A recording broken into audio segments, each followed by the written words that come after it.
Soy Mabel Rodríguez y respondo a la entrevista. Hoy es 11 de septiembre del 2021.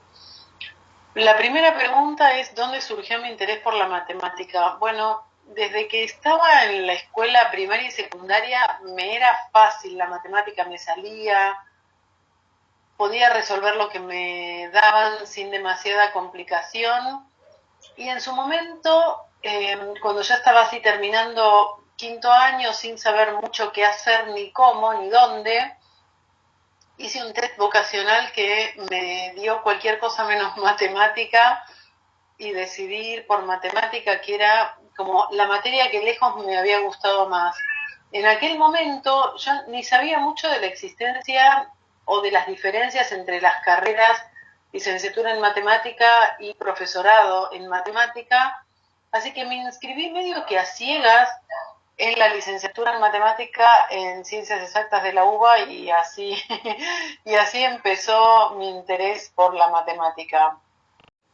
Mi experiencia en mi primer día de clase no sé si la pregunta es, en mi primer día de clase, por ejemplo, en la universidad, yo como alumna o yo como profesora, el primer día que di clase. Contesto las dos. El primer día que yo fui como alumna a clase fue en el ingreso a la carrera de licenciatura en matemática, un aula enorme con un montón de gente, con un profesor que nos daba clase de espalda, que tenía unas zapatillas todas despelechadas, un jean que medio que se le caía y él a lo largo de la clase se lo iba levantando, se armaba los cigarrillos adelante de la clase con estos papelitos que uno pasa la lengua para cerrarlos, y así daba unas clases maravillosas. Casi que no le conocía la cara de adelante, pero esa era como para que te lo figures o se lo figuren su apariencia. Y el primer día que yo di clase fue un tipo sábado como a las 7 de la mañana, un aula con muchos estudiantes, era el ciclo básico común en ciencias exactas.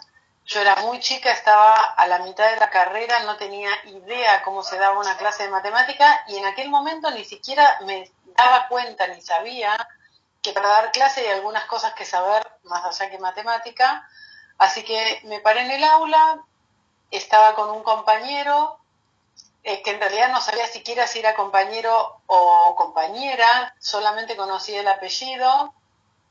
No venía, era la hora y yo dije, bueno, yo también soy la profesora acá, así que me paré en una tarima adelante de todos los alumnos, los saludé y empecé, como si supiera, a explicar cuestiones de números reales. ¿Qué decirle?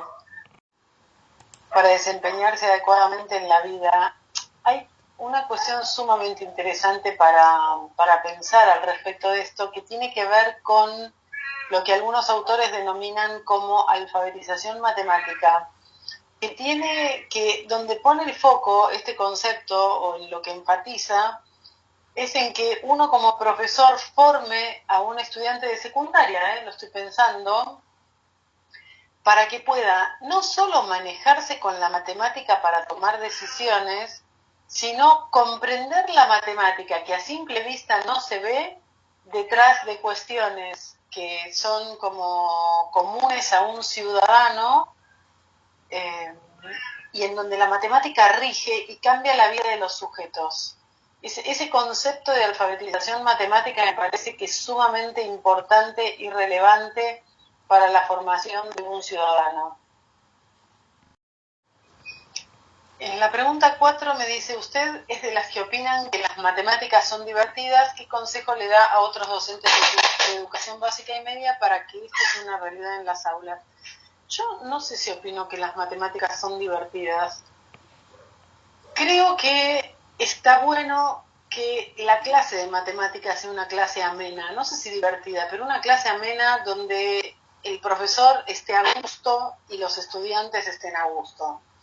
Que no es lo mismo de que la matemática como ciencia sea un campo divertido.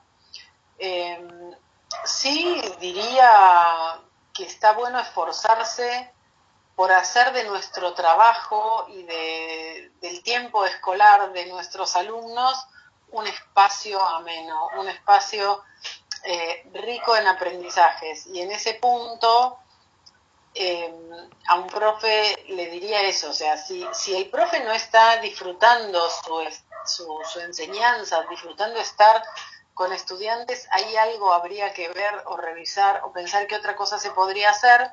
Y del mismo modo, si ve el profe que a él le encanta y la pasa bien en el aula, pero a sus alumnos no, ahí me parece sí que vale la pena tratar de entender qué es lo que está pasando, de ver un poco más objetivamente por qué esto puede darse.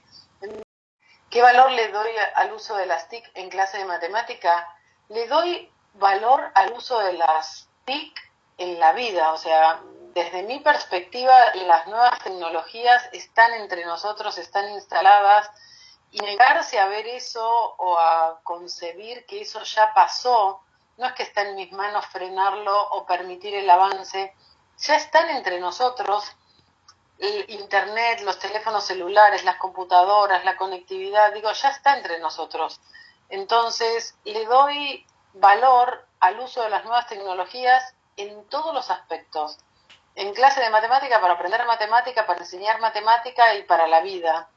Y ahí me parece que lo delicado es que a nosotros como profes, ver esta realidad, ver lo cerca que tenemos a las nuevas tecnologías, en realidad nos pone en un lugar de tener que repensar las clases. La clase que antes daba sin el acceso a las nuevas tecnologías, no la puedo seguir dando, y entonces me da trabajo y tengo que pensar todo de nuevo y tengo que ver eso. ¿Qué riqueza ahora le puedo plantear a un estudiante, dado que ya sé que va a recurrir a las nuevas tecnologías para buscar información y hacer otro tipo de cosas?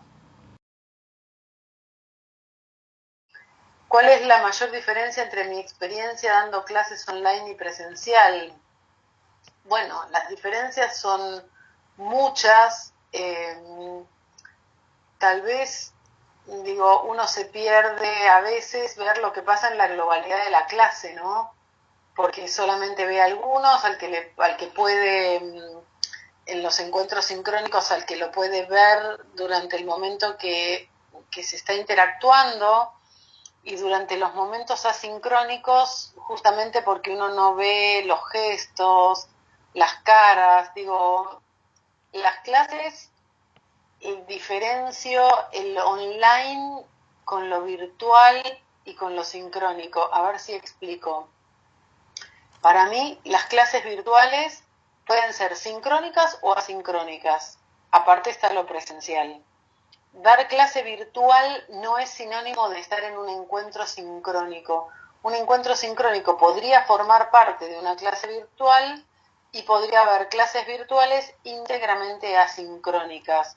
Ahí me parece que, según cómo uno conciba que es dar clase virtual, también va a ser la propuesta que lleve, ¿no? que haga. Pero creo que la mayor diferencia desde mi punto de vista está ahí, está en no poder ver las reacciones y los gestos en el momento en vivo.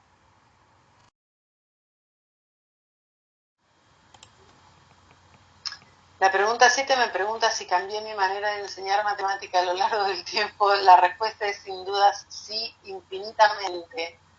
Eh, Inicialmente, al venir de una formación matemática dura, con ningún tipo de formación, ni pedagógica, ni en educación matemática, ni didáctica, ni nada, yo tenía la imagen de que saber matemática era suficiente e implicaba ser buen profesor. Así que cambié radicalmente mi manera de enseñar matemática, y lo podría sintetizar en esta frase: cambié de una forma de pensar que enseñar matemática es resolver de qué manera le cuento a otro lo mejor que puedo y lo más claro que puedo algo que yo sé, a, y ahí va la contraposición, ponerme una meta que entiendo que es valiosa para que el alumno se lleve, para que aprenda de mi mano, y ponerme a pensar cómo hago yo con lo que puedo, con lo que sé y con el contexto de mis estudiantes, a que logren eso. Sobre la pregunta 8, si el sistema educativo actual está obsoleto, la verdad que no diría algo tan categórico de ninguna manera. Tengo una visión extraña, si ustedes quieren, sobre todo esto que tiene que ver con el sistema educativo y la macrodidáctica, por decirlo así, o sea, las cuestiones de pedagogía o de didáctica a nivel macro puede ser país, provincia, una institución. Soy de las que hoy en día está convencida de que un cambio de arriba para abajo, o sea, desde el sistema educativo hacia abajo, hacia los docentes, raramente pueda surtir efecto, porque uno tiene un cambio que tal vez los que lo tienen que ejecutar ni siquiera lo comparten o comprenden. Entonces hoy en día lo que me pasa con el sistema educativo, del nivel que sea, es que no gasto un minuto en discutirlo. Asumo los márgenes y los parámetros que tengo para moverme y ahí adentro trato de hacer lo mejor posible. Entiendo que eso es lo mejor que podría hacer hoy desde el lugar que tengo. La pregunta 9 es cuáles son los principales elementos que tengo en cuenta cuando diseño una propuesta de enseñanza. Bueno, sin dudas, el contexto de mis estudiantes, lo que saben, lo que no saben, los recursos que tienen, que no tienen, cómo se va a dar la enseñanza, presencial, sincrónico, asincrónico, cuántas horas tengo, en qué carrera estoy, o sea, como el marco, el contexto. Y después de ahí, elegir objetivos de aprendizaje valiosos para ellos, para mis alumnos, y a partir de ahí ponerme a pensar qué recorrido los voy a invitar a hacer para que se lleven esos aprendizajes que habré entendido que son valiosos para ellos.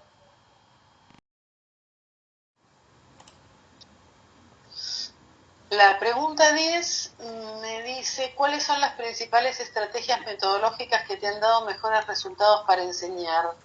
No sé si tengo estrategias metodológicas estables que me han dado mejores resultados para enseñar. Sí reconozco que soy muy observadora de lo que entiendo que está pasando en la clase y tengo una tremenda predisposición a cambiar todo si entiendo que lo que estoy haciendo no me funciona. O sea, no se me mueve un pelo si tengo que cambiar radicalmente una propuesta porque vi que no funciona. Y también la otra cuestión que me pasa es que cuando encuentro algo recurrente que ocurre un año en una materia y al año siguiente veo lo mismo, a partir de ahí me planteo cómo puedo hacer para abordar eso como asunto ya para desentrañar, para entender qué es lo que está pasando. Creo que puedo considerar que tengo todo lo que sé a disposición de proponer la mejor propuesta que puedo para el grupo de estudiantes que tenga. Sean ingresantes a la universidad, sean profes formados que dan clase en una universidad, o sea, un estudiante avanzado de matemática del profesorado. O sea, a quien sea que tengo delante, pienso mucho qué es lo más valioso que yo puedo intentar hacer que se lleve. Y entonces, a partir de ahí, pongo toda la artillería que conozco, que sé, que estudié o que me movilizó en algún momento para ver si me es funcional. Sobre corrientes pedagógicas que me parezcan interesantes, supongo que se refiere la pregunta a líneas de educación matemática. Tengo una mirada ecléctica sobre la educación matemática justamente por provenir de una formación en educación matemática que no es sistemática.